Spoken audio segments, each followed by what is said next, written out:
Hello there. Um, I hope you're all having a great day. It's Mary Maguire here on the day of love. So it's St. Valentine's Day, and it's a day where we can express love for the people that are important to our lives. And that doesn't need to be people who are our lovers, it can be anyone in our life that's important. So I'm very much sending you love this Valentine's Day. So, in this short live, I'm going to share with you how to make a lasting first impression. Because, as they say, you only get one chance to make a first impression. Before I do, just introduce quickly who I am. So, I'm the founder of Agents to Change, which has been for the last 16 years helping organisations to create more positive cultures, helping to build more inclusivity, and helping to advance female leaders.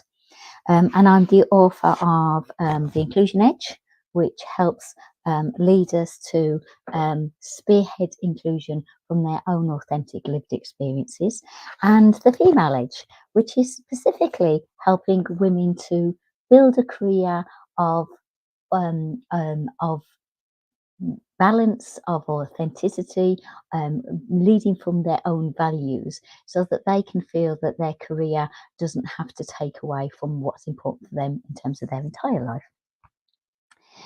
But today I'm going to talk about why leaving a really strong first impression will help you in the long term. Well, let's start by talking about why is that important. And if you're with me, give me a shout out, say hello. It's always nice to hear from you. Um, so, why is it important? What we know about career success is it comes down to a number of things. And the three really important things are networking, being able to go out there, meet new people, find out about new experiences, share your own experiences with people, getting more people to understand who you are and what you're about. That's a really important part of it. The second part of it is having people around you who are your cheerleaders, who are your supporters, who are there, who are the voice that can amplify your work in forums that you aren't able to access.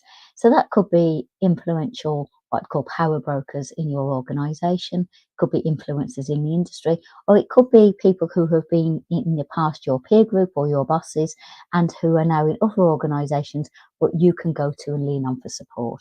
So having allies and sponsors around you is another really important thing. And then the third one almost goes without saying, but it is really important, is your ability to show a strong track record in performing at the roles that you're employed to do. So how are you adding value to your organisations and to the work that you do?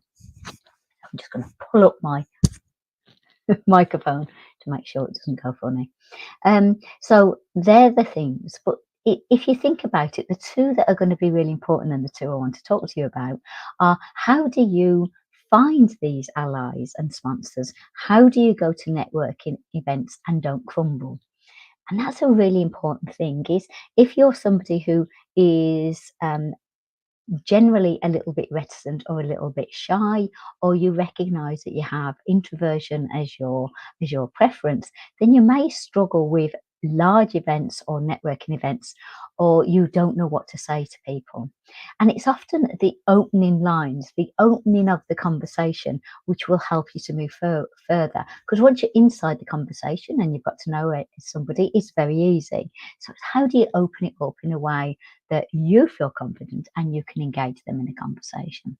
And that's really what I want to talk about today. And I don't know if you've ever been in a situation where you've been at a networking event and somebody's come to you and says, hello, who are you? What do you do? And you've sort of like almost panicked like a rabbit in the headlights and, said your name very quickly and said your job title and then just, ask them what they do and stop there. And that's where I think that people go wrong when they're trying to find the right ways of advancing their career or just advancing their reputation and getting people to know what they do and what they're about. And here's the thing, there are some people who that will roll off the tongue, what they are, what they're about, what they've achieved in a few short sentences, and it just rolls off their tongue with a lot of confidence. But for most of us, it isn't something that rolls off the tongue, and we have to do a bit of work to do that. So, what I found I've designed in my career coaching is a framework to help people to have a very clear set of short statements which actually say who they are in a way that's authentic to them and what they do and helps them to really feel that they can confidently convey that quickly to somebody that they'd want to get to know or somebody that they actually want something from. And before I share the model, I want to talk about why it's important to have an ask at the end. So, one of the things that we often know when we put out a communication is that we should have some sort of call to action. So, otherwise, we should question why we're putting that communication out. And the call to action might be that you want people to do something, or you want somebody to be aware of something that's going to change, or you want somebody to make a decision that would actually help to advance something. So, it could be any one of them things. And here's another thing that I find is people who are networking, and I'm going to focus specifically on women, but men also struggle with this networking as well, is they often struggle with the whole idea of asking for help when they meet somebody. But most people don't mind being asked for help. They'll either do one of two things. They'll either say, "Oh, I'm sorry, I'm not the right person. I can't help you with this." Or they'll say, "Oh, I actually can't help you with this right now, but I'll either do it later on or I'll introduce you to somebody who can help you right now." So asking for help is something that makes us feel vulnerable, which is why we can avoid doing it, but actually really helps to bridge the gap with somebody else and start building on that relationship. So the pitch, the ask, is a really important part of the framework of making a first impression. So let me give you an example of how that is. So I'm going to introduce a model to you, which is my coaching model for introductions, and it's called the 4 Ps. So the 4 Ps. What are we talking about here? Well, the first one that we're talking about is when we introduce ourselves, we talk about our position. But when I'm talking about position, I'm not talking about job title. I'm talking about, let me get the right thing, my who, what, and where. So thinking about your position, you're not going to say, "I am the accounts payable assistant at payco.com." You're not going to say that. What you're going to do is you're going to describe a bit more. First of all, introducing yourself and who you are. And I do this type of work in this company, and this is what it actually focuses on. So you'll find a way of saying that succinctly. So just saying the job title sometimes is helpful, but not really. Sitting behind the job title is a whole series of things, which is your skills and your experience. And that's where you want to get to the nub of quite quickly when you talk about this is the position I'm in now. So you're thinking about who you are, the introduction, what it is you do, and where is it you do it in terms of either the industry or the company. Obviously, if you're internally in the company, it might be the department or the office or the region. So it will be contextual to who you're meeting and what you're talking about, because this type of 4P framework will work whether you're internally meeting somebody or externally meeting them in a networking event. So you can think of it across both areas. Um, so let's look at what else is the next version of this. I'm just making I am streaming. Um, the second one is passion.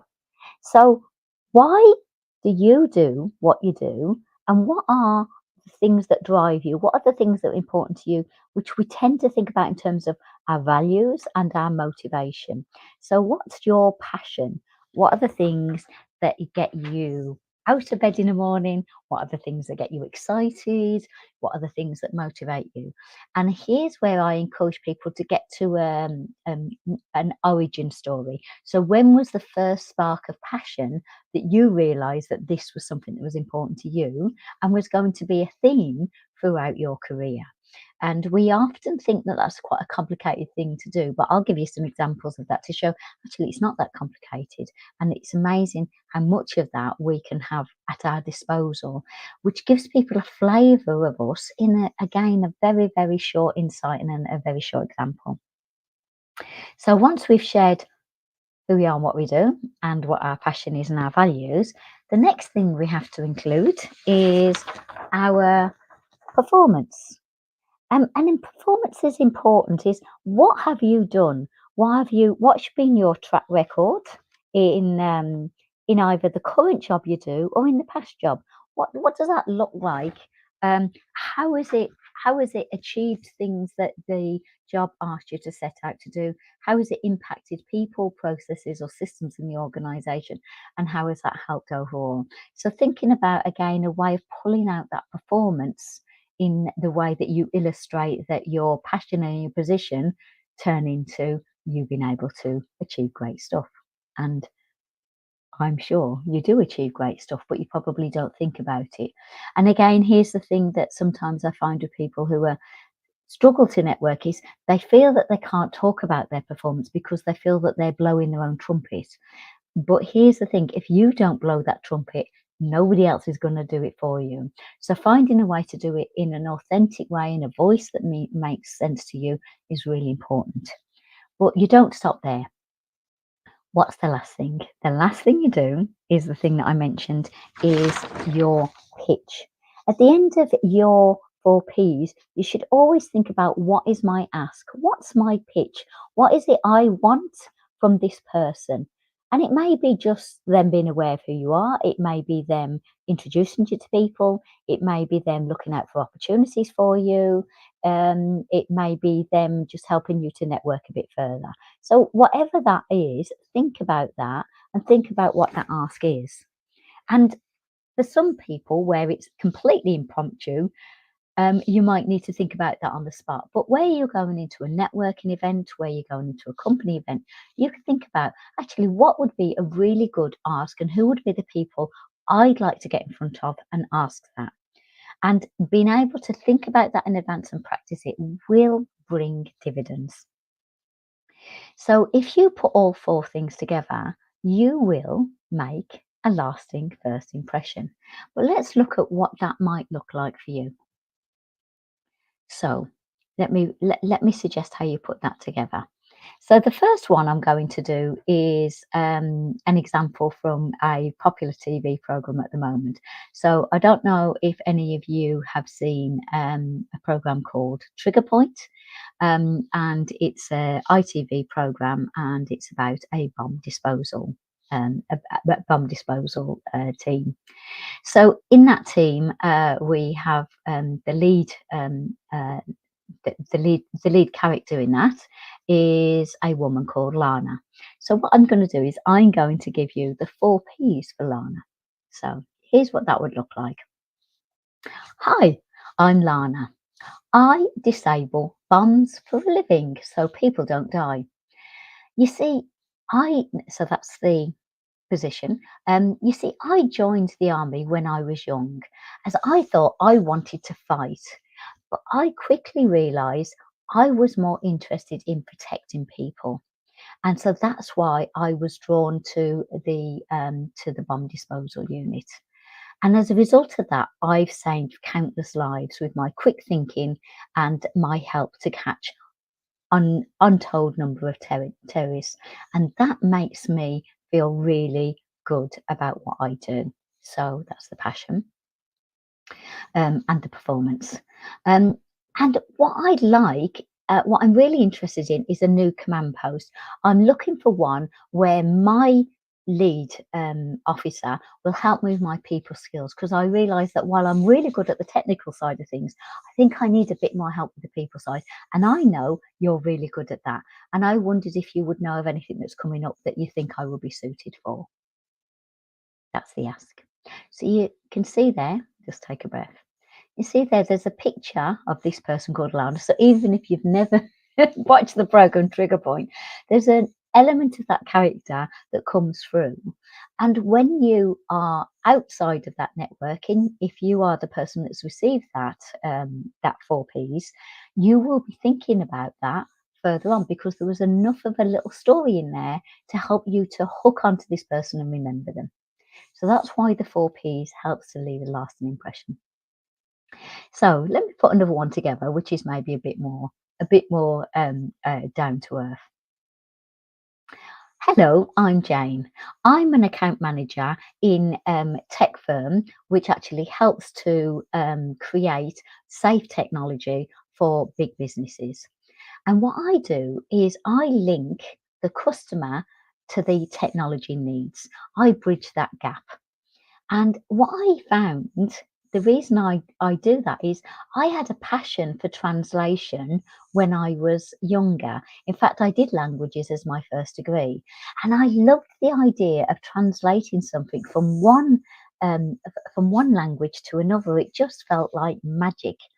And what I realized, I went into the tech business, not expecting to, was it translated very well into the technical space, where highly technical people are great at building solutions.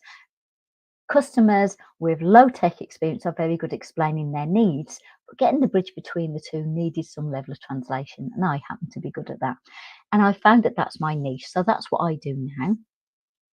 And as a result of that, I've helped the division that I'm in to become the top in terms of customer retention and also in terms of revenue per customer for the last 3 years running. And I'm really proud of that. But I'm looking for a new commercial role. So I know that you're linked into all other parts of the organisation. And I wonder if you'd keep me in mind if you heard of anything or if there's anyone you think I should speak to help me to find out more about what might be appropriate. What do you do? So again, stop there. So again, you can see with that one, there was all the elements in there. She told the person what she did. She told them where the passion came from. She told them what her performance was, and then she did the ask. So again, you can see how that leaves a lasting impression. So let me do the final one. Um, and this one's going to be me. So hello there, I'm Mary Maguire. I founded a company called Agents to Change over 15 years ago because I wanted to make a positive impact on the way that organisations run, the way that leaders help to become more inclusive, and to champion female leaders to become more successful. As a result of that, I've been able to help countless women to accelerate their career and become senior leaders in group organisations. And I've helped organisations build cultures of belonging. And I'm really proud of the work I've done. Where did that come from was my passion for people. From a very young age, I was really interested in people. In fact, my first career was in social work because I wanted to help people in difficult and crisis situations. When I flipped into business, I found that that insight really helped me to understand leadership behaviours, to understand organisations' cultures, and really find ways to improve them for the better. And as a result of that, I have countless clients who come back to me year in, year out to help them to continue to improve. Now, what I'd love is to be able to help more organisations either with their diversity and inclusion in gender or to help with their female leaders. So, if you know of organisations who are looking for very niche coaching and support in this area, I'd love to talk to them. So again, stop there. So if you were in a networking event and you'd heard that and the one from Jane, do you feel that they would stay in your mind afterwards? Because the idea is that the little bit detail about where the person's passions come from and then their performance helps people to it helps the stickiness of the impression when people are in very busy situations. Now, here's the thing, let me summarize the four P's, and here's what I'd suggest that you do. The four P's are your position. Where did you start from? What is it you do? Get behind the job title and explain that. The second thing is your passion. What have been the things that have influenced you? What have been the insights that realise this is a really important area for you?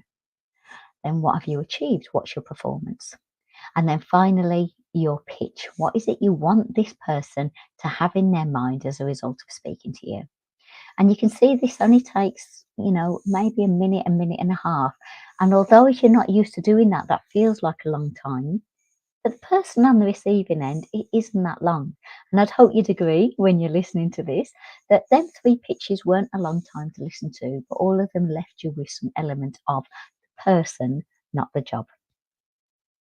So if you want to make a lasting first impression, what I'd suggest you do is think about your 4 Ps, write them down. What are they?